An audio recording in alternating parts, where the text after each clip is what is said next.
E aí, gente, tudo certo? Vamos lá começar mais uma aula, aula 9. A gente já passou por muita coisa durante o curso aí, né? Agora vamos chegar nos conceitos relativamente simples, porque você acaba vendo no dia a dia. Hoje, na aula 9, a gente vai falar um pouquinho sobre serviço de diretório, né? Active Directory, LDAP, e vamos falar também de serviços de autenticação, ok? Vamos começar pela parte de sistemas e serviços de autenticação. Para que serve isso no fim das contas? A gente já viu durante o curso, né, já falamos várias vezes em parte de segurança, né, confidencialidade, integridade e outros conceitos ligados. Um dos conceitos interessantes que a gente viu é a autenticidade da sua informação. Isso é, a sua informação é realmente autêntica? A pessoa que está mandando para você é realmente quem diz ser? Então, o que você vê aí no seu dia a dia é um monte de sistema de autenticação. Uma das coisas que acontece no mundo moderno é você ter uma série de senhas para você decorar, né? Você tem senha do banco, você tem senha do cartão de crédito, você tem senha do seu e-mail, você tem senha no seu trabalho, você tem senha do sistema X do seu trabalho. Então, tudo isso é sistema de autenticação, né? Isso é o seguinte, ele faz uma consulta para saber se você é quem você realmente diz que é. Então, você tem, para que isso funcione, uma entidade autenticada, que é uma pessoa, né, nesse caso, ou pode ser um outro computador, por exemplo, né, você seria a entidade autenticada. O autenticador é o servidor que faz essa verificação, a máquina que faz essa pergunta para saber se você é quem você diz que realmente é. Para isso, para essas mensagens serem trocadas, você tem que ter um protocolo de autenticação, isso é, essa mensagem tem que trafegar de uma maneira X, né, obedecendo a linguagem comum, e, além disso, você tem que ter entidades que suportem esse protocolo, né? Você tem que ter gente para poder conversar isso e fazer a autenticação quando você for usar normalmente um recurso da rede, tá? Qual é o conceito básico? O conceito básico é que uma determinada entidade, uma determinada pessoa, um usuário, só ela é capaz de enviar uma determinada informação. E aí você tem 3 exemplos. O primeiro deles, a senha, né? A senha é o quê? É um saber. Ele parte do princípio que você não compartilha sua senha com ninguém e só você sabe aquela senha. Se só você sabe, você está provando que é quem diz ser. Tudo bem? Depois de senha, começaram a aparecer algumas coisas mais elaboradas. Então, você, além do ser, agora você tem o ter, né, que é a questão do smart card. Só pode possuir o smart card quem for quem diz ser. Ou seja, só pode possuir a sua identidade se for você mesmo. Tá? Ele parte desse princípio. E uma outra abordagem ainda um pouquinho mais elaborada é o biometria, né? Biometria é uma característica física sua utilizada para autenticar que você é você. Então, dos 3, obviamente, esse é o mais seguro, porque é difícil que o cara corte seu polegar lá para passar na biometria, no leitor digital. Tá? Esse é um sistema mais seguro, mas é obviamente mais caro e você não pode usá-lo em todo lugar. Tá? Ele tem uso restrito. Então essas 3 coisas aí podem ser usadas para fazer a autenticação de uma entidade ou de uma pessoa, tá? Para que ela tenha acesso aos recursos de determinado sistema, aos recursos de determinada rede. Tá? Até aí tudo bem. Aqui, ó, estou soltando um conceito que a gente vai conversar hoje. Single sign-on. E aí, você vai pensando enquanto a gente vai conversando nos próximos slides, qual é o problema de você ter uma senha para cada coisa, né? Olha só a dificuldade que você tem. A gente vai ver que com o single sign-on, você passa a ter uma senha só para acessar determinado serviço. A gente vai ver durante a aula. Continuando. como a gente viu, um dos componentes básicos de você ter uma autenticação na sua rede é você possuir um servidor para autenticação. Voltando no slide anterior, ó, você tem a entidade autenticada e o autenticador. O seu servidor é o autenticador, isso é ele que vai fazer a comunicação para saber se você é você mesmo. Ele vai te perguntar uma coisa, ele vai ler as informações que você enviou de smart card e assim sucessivamente, tá?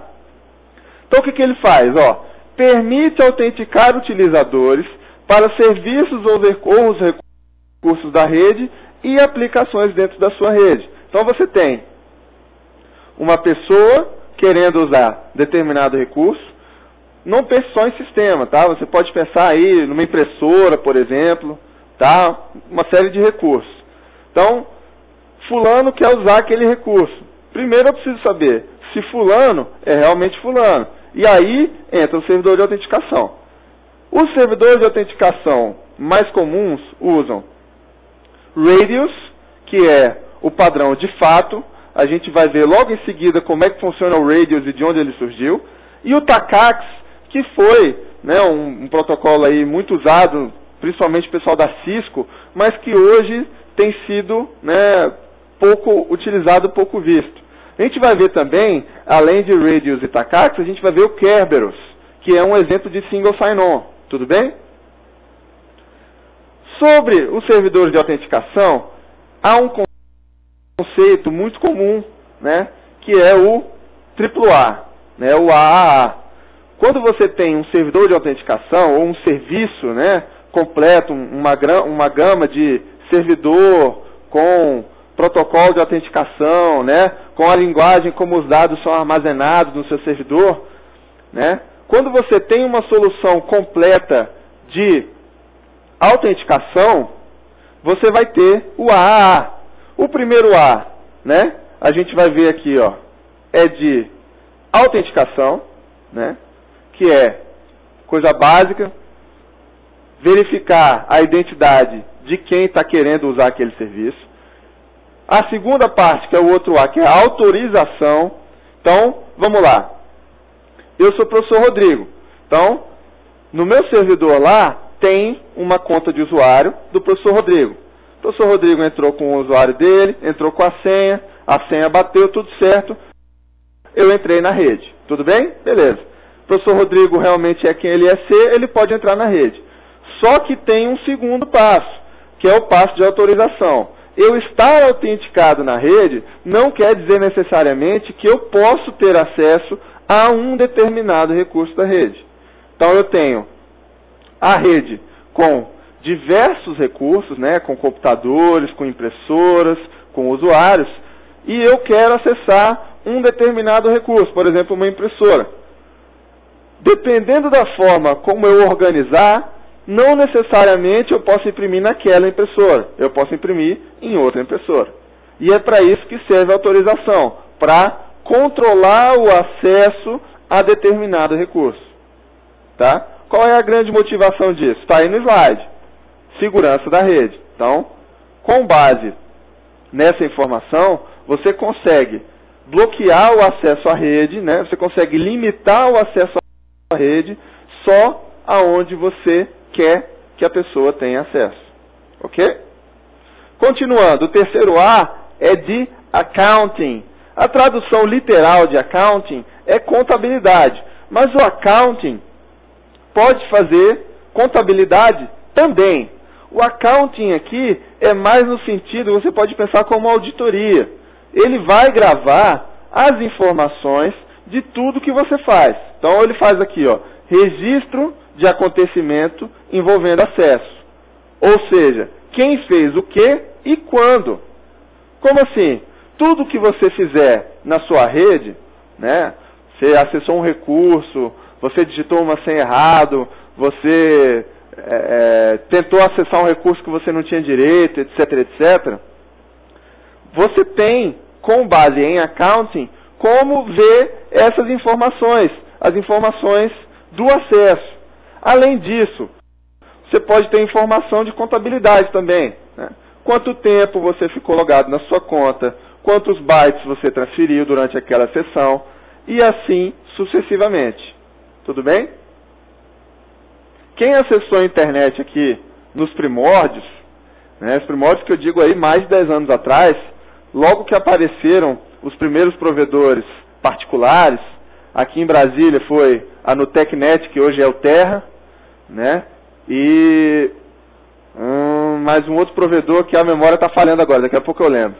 Então, você tinha esse serviço de contabilidade embutido no seu acesso à internet. Por quê? Porque naquele tempo, acesso à internet era algo muito caro. Então, os usuários normalmente tinham no máximo 20 horas para navegar por mês.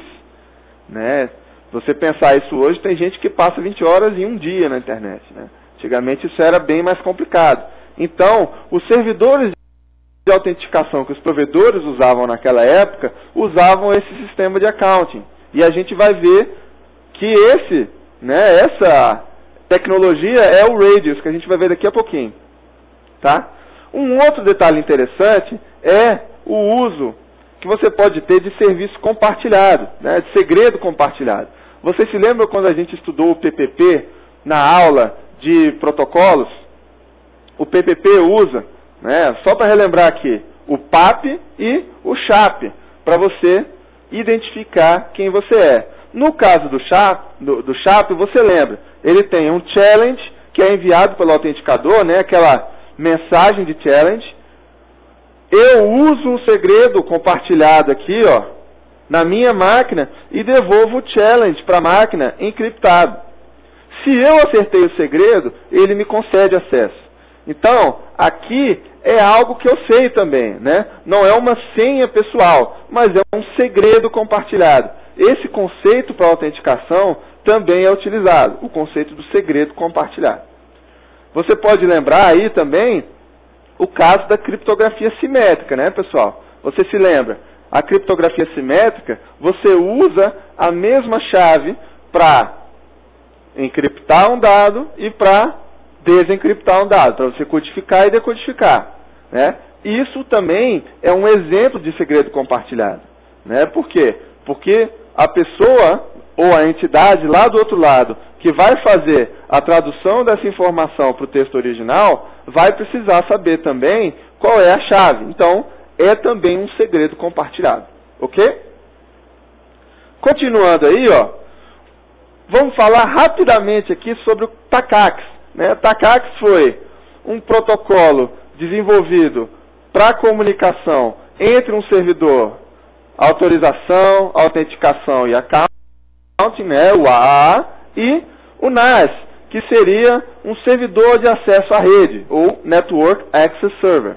Tá? Foi um dos primeiros protocolos que surgiu para isso. Ele usa protocolo TCP e ele vai prover validação centralizada de usuários para acesso a uma determinada rede. Infelizmente, o TACACS, né, não prosperou. Por quê? Logo depois do TACACS, apareceu o Radius, que era uma solução mais robusta para a época. Né? Era uma solução pensada para necessidades dos provedores. Olha só o nome: Remote Authentication Dial-In User Service. O nome já diz tudo. Né? Serviço de autenticação remota para acesso discado. Então, é exatamente essa funcionalidade para a qual o Radius foi criado à época. Né? Ele faz o AAA também, né? Ele autentica, ele autoriza e ele faz o accounting. E aí o objetivo inicial, ó, servir provedores de internet. Por quê? Pensa só, quando você não tinha banda larga, né, os primeiros provedores, começaram com uma quantidade pequena, né, de modems. A partir dessa quantidade pequena, foi aumentando-se a necessidade de você ter modems para responder, porque a quantidade de usuários foi crescendo muito. Então, você começou a ter que comprar vários equipamentos para te prover, né, acesso à internet para os usuários que discavam via linha telefônica. Tudo bem. Qual é o problema disso? Se você não tem uma autenticação centralizada em determinado servidor, você teria que ter uma lista de acesso armazenada em cada um dessas máquinas que fazem provimento. E aí você tem um problema, né? Além de problema de segurança, porque você ia ter a sua base, né, distribuída em cada um desses acessos, mais disponível para uma pessoa mal intencionada. Você tem o problema de administração disso, né, porque o usuário trocou a senha, isso vai ter que, né, refletir em todos aqueles, como é que você vai fazer isso? Se torna muito difícil. Então, a partir desse momento, se desenvolveu o Radius para que você tivesse as informações de usuário e de senha fora desses equipamentos, né? Essa informação fica num servidor central, que é o servidor de Radius, e o seu equipamento, né, o seu pool de modems lá, quando recebe a requisição de conexão, vai fazer a pergunta para o servidor de autenticação Radius lá, né? Olha só, o usuário informou, usuário e senha desse jeito aqui, está certo? Não, não está certo, então não é ele. Ele devolve a informação de que ele deve cortar a conexão. Tá legal? Hoje, o Radius, né, transpassou esse uso inicial. Ele também já pode ser usado em redes privadas, redes domésticas, redes de escritório, por exemplo, onde você exige autenticação, né? Você precisa usar um determinado serviço acessando a sua rede, né, por exemplo, via telefone. Você tem um modem para responder lá para você acessar quando você estiver num trabalho de campo, né? E aí você tem um uso de Radius numa rede privada. Não necessariamente o Radius hoje é usado só para acesso via modem, tá? Desculpa. Você usa a autenticação Radius também para acessos não discados, tudo bem? O Radius é um protocolo bastante flexível, então ele vai suportar múltiplos protocolos de autenticação e base de dados, né? Você tem N tipos de protocolos de autenticação e base de dados usados hoje. A gente vai ver o principal deles, né, o serviço de diretório propriamente dito, que é o Active Directory, né, da Microsoft. Mas você tem para Unix também, para SAN, para cada tipo de equipamento, você pode ter um protocolo de autenticação diferente, tá? E o Radius provê essa flexibilidade. Você pode trabalhar com diversos protocolos sem que você precise muito esforço de configuração, ok?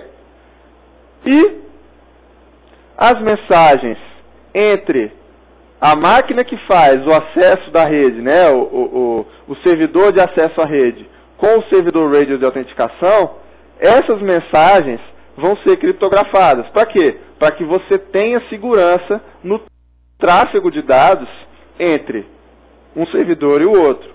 Para que a senha que está trafegando de um lado para outro, as informações de usuário que estão trafegando de um lado para outro, não sejam descobertas facilmente.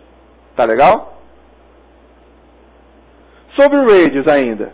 O modelo de uso do Radius é cliente-servidor, né? Como a gente viu, você tem um servidor central que armazena esses dados e que responde à requisição dos servidores de acesso à rede, tá? Você tem os servidores de acesso à rede nas pontas e o servidor de autenticação aqui. Então, ele fica como servidor aguardando a requisição dos clientes Radius que estão em cada um dos servidores de acesso à rede, tá? Ele vai repassar a informação de usuário criptografada para que o servidor diga se esse usuário realmente conseguiu provar que ele é fulano de tal ou não, tá bem? E aqui, diferente do TACACS, o Radius vai usar protocolo UDP, ok? No próximo bloco a gente continua falando de serviços de autenticação.